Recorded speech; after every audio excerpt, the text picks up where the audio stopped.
Can you imagine living in Europe under fear that wherever you walk there might be some terrorist? And the so-called adherents to the religion of peace have struck again, this time killing almost 30 people in the heart of Europe. Coordinated bombings in Brussels. A suicide bomber struck at the airport. Terrorists also bombed a subway station near the headquarters of the European Union. The attacks come just days after police arrested the main suspect in the Paris attacks. Charlene Aaron has the story. 2 explosions rocked the Brussels airport as hundreds of passengers were trying to check in during the early morning rush hour. Passengers were evacuated from the terminal where the blasts occurred. You felt the explosion?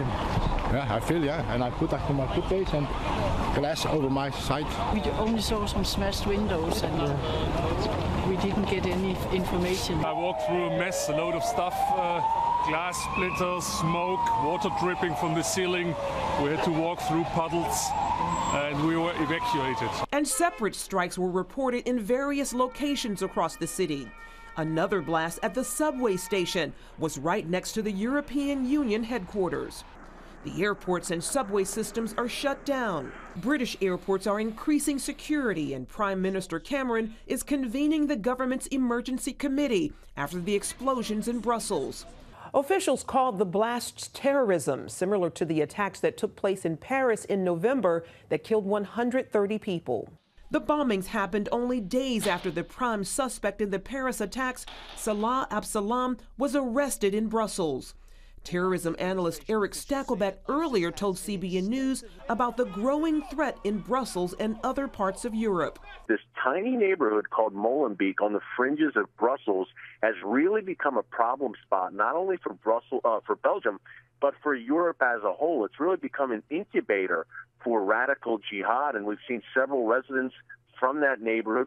It has become a real hotbed for radical imams and ISIS sympathizers. We've seen several residents of that neighborhood leave Molenbeek and go to Syria to join ISIS. And now they're coming back, and we're seeing the bitter fruits of that. The terror threat level in Belgium has been raised to its highest level at all transportation hubs. Charlene Aaron, CBN News. What does a society do, a free society? It cannot allow itself to be victimized as is happening in Belgium. They've got to take action, and they've got to take swift action. Our CBN News European reporter Dale Hurd is with us. Dale, you've reported from Brussels. It has become a hotbed of jihadis. Tell us about it. I've called it the jihadi barracks of Europe. It's been a welcome home for extremists for years. 4 years ago, when I needed to talk to a terrorist in Belgium, I called him on his cell phone, and I met him out in the open in a cafe in Antwerp, and he's now in prison. So that's the kind of environment that they've had there. I've wondered why this hasn't happened sooner. Well, Dale, why do they pick Brussels? Is it because of NATO or the EU? Or because there are a lot of terrorists in Brussels. So, you know, one of the stops was near the European Union. But security has been so lax there. It's a very easy target. I was with EU leaders a few weeks ago, and every time I'm in the European Union, I'm struck by the lack of security relative to what you would see in the U.S. Capitol. And I always wondered, do they really think that they're never going to be hit? And maybe they aren't, but they were. As you say, this airport, subway, easy targets. I mean, do they come in to Brussels from other countries looking for opportunities to strike? No, and you know what? This is an important point. After the Paris attacks, the governments in Europe talked about the threat from the Middle East, from ISIS. The threat was already in Europe. Okay, the terrorists were already there, living in Molenbeek. Belgium is going to need help to deal with this.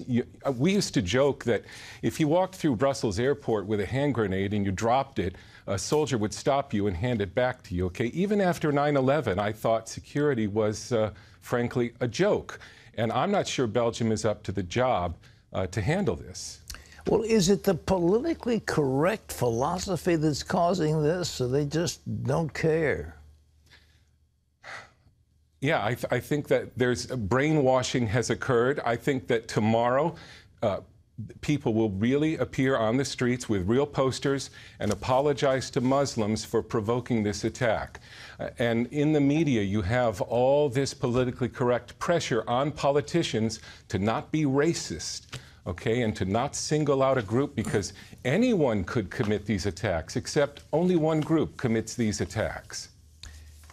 You say you were being facetious, of course, but is there truth in that they literally would apologize to the Muslims for inciting them to this violence? They've done that in Sweden after the sex attacks.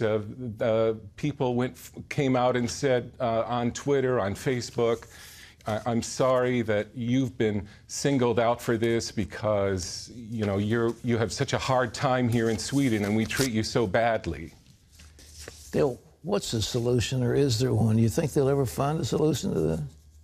Well, I'll tell you, this is a stupid strategy by Muslims, but you know what? It isn't a strategy. You know, the right strategy would be what a terrorist in Belgium told me 4 years ago, which is we're going to have a lot of children and simply take over the country that way.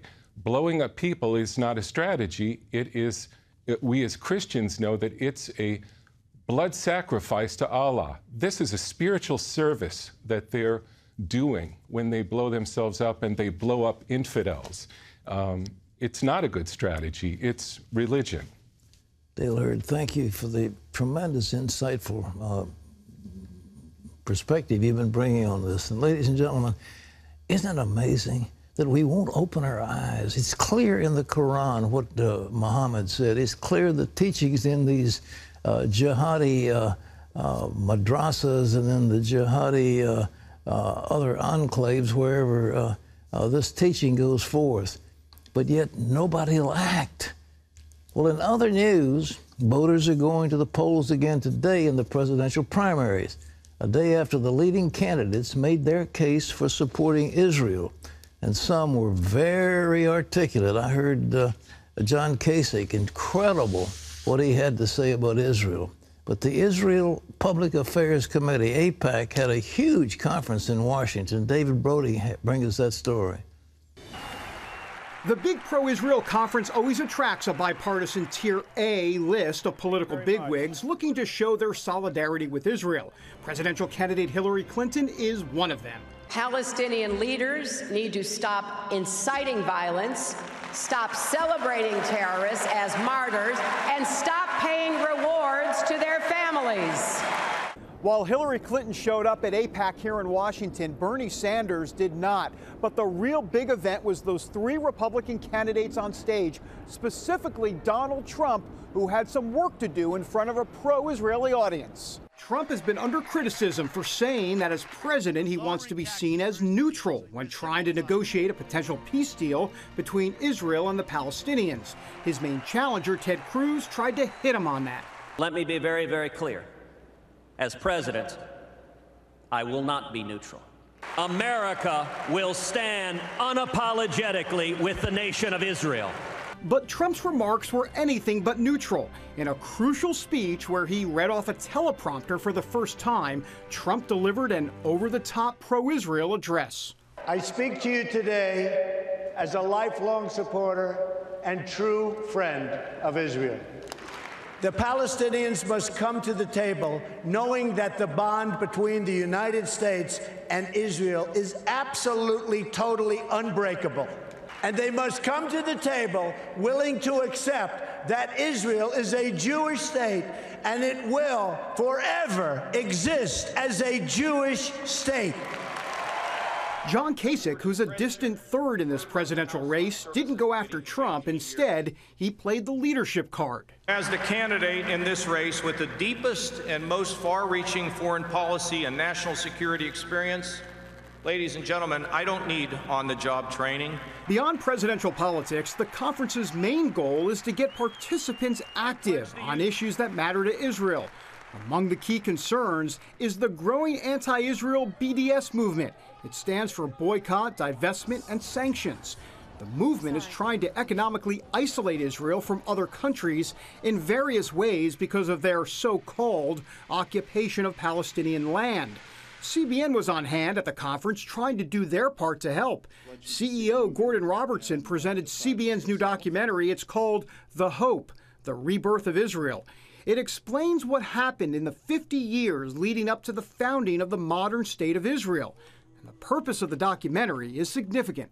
The more I got into it, the more I decided that the world needed to see this and needed to be educated, particularly in light of what is currently going on with the BDS movement to try to boycott Israel.